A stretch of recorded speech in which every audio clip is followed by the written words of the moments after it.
एक बार हस्तिनापुर के महाराज प्रतीप गंगा के किनारे तपस्या कर रहे थे। उनके रूप सौंदर्य से मोहित होकर देवी गंगा उनकी दाहिनी जांघ पर आकर बैठ गईं। महाराज ये देखकर आश्चर्य में पड़ गए। तब गंगा ने कहा, हे राजन, मैं जहनु ऋषि की पुत्री गंगा हूँ और आपसे विवाह करने की अभिलाषा लेकर आपके पास आई हूँ। इस पर महाराज प्रतीप बोले, गंगे, तुम मेरी दाहिनी जांघ पर बैठी हो। पत्नी को तो वामांगी होना चाहिए। दाहिनी जांघ तो पुत्र का प्रतीक है, अतः मैं तुम्हें अपने पुत्रवधू के रूप में स्वीकार करता हूँ। ये सुनकर गंगा वहां से चली गईं। अब महाराज प्रतीप ने पुत्र प्राप्ति के लिए घोर तप करना आरंभ कर दिया। उनके तप के फलस्वरूप उन्हें पुत्र की प्राप्ति हुई, जिसका नाम उन्होंने शांतनु रखा। शांतनु के युवा होने पर उसे गंगा के साथ विवाह करने का आदेश दे महाराज प्रतीप स्वर्ग चले गए। पिता के आदेश का पालन करने के लिए शांतनु ने गंगा के पास जाकर उनसे विवाह करने के लिए निवेदन किया। गंगा बोली, राजन, मैं आपके साथ विवाह तो कर सकती हूँ, किंतु आपको वचन देना होगा कि आप मेरे किसी भी कार्य में हस्तक्षेप नहीं करेंगे। शांतनु ने गंगा के कहे अनुसार वचन देकर उनसे विवाह कर लिया।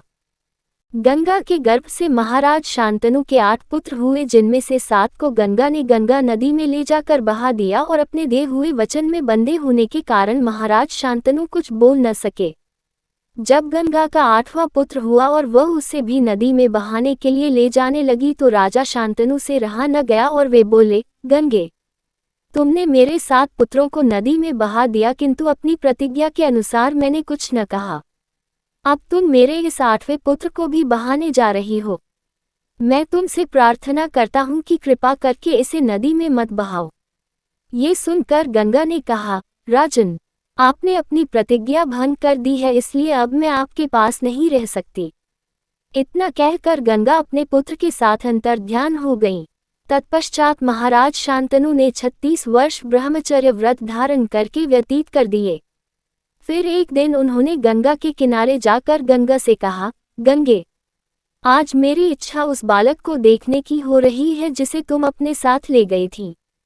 गंगा एक सुंदर स्त्री के रूप में उस बालक के साथ प्रकट हो गई और बोली, राजन, यह आपका पुत्र है तथा इसका नाम देवव्रत है, इसे ग्रहण करो।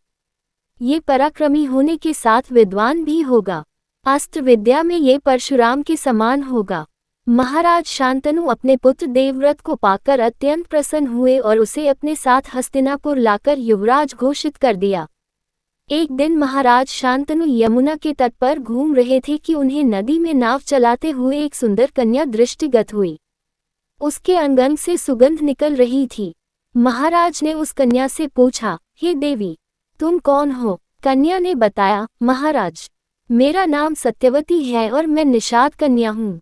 महाराज उसके रूप यौवन पर रीझ कर तत्काल उसके पिता के पास पहुँचे और सत्यवती के साथ अपने विवाह का प्रस्ताव किया।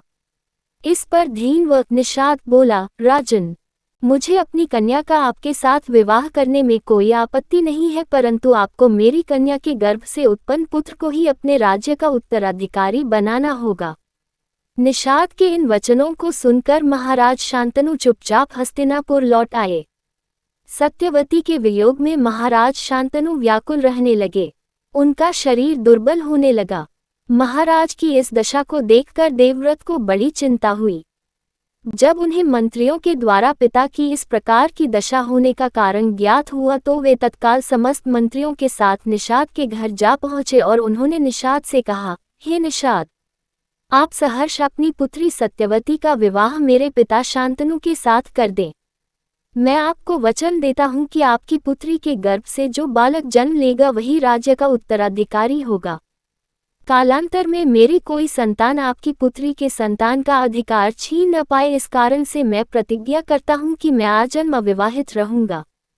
उनकी इस प्रतिज्ञा को सुनकर निषाद ने हाथ जोड़कर कहा, हे देवव्रत, आपकी यह प्रतिज्ञा अभूतपूर्व है। इतना कहकर निषाद ने तत्काल अपनी पुत्री सत्यवती को देवव्रत तथा उनके मंत्रियों के साथ हस्तिनापुर भेज दिया। देवव्रत ने अपनी माता सत्यवती को लाकर अपने पिता शांतनु को सौंप दिया। पिता ने प्रसन्न होकर पुत्र से कहा, वत्स, तूने पितृभक्ति के वशीभूत होकर ऐसी प्रतिज्ञा की है जैसी कि न आज तक किसी ने किया है और न भविष्य में करेगा। मैं तुझे वरदान देता हूँ कि तेरी मृत्यु तेरी छाछ से ही होगी। तेरी इस प्रकार की प्रतिज्ञा करने के कारण तू भीष्म कहलाएगा और तेरी प्रतिज्ञा भीष्म प्रतिज्ञा के नाम से सदैव प्रख्यात रहेगी। तारांकन गंगा ने स्वयं का परिचय जहनु ऋषि की पुत्री के रूप में दिया जबकि वे हिमालय पुत्री थी। मैं अच्छी प्रकार से जानती हूँ कि पाठक अवश्य ये समझते होंगे कि गंगा ने ऐसा क्यों कहा, किंतु ये भी हो सकता है कि कुछ पाठकों को ज्ञात न हो कि गंगा जहनु ऋषि की पुत्री कैसे हुई। अपनी इस जिज्ञासा को शांत करने के लिए अगली कथा पढ़ सकते हैं।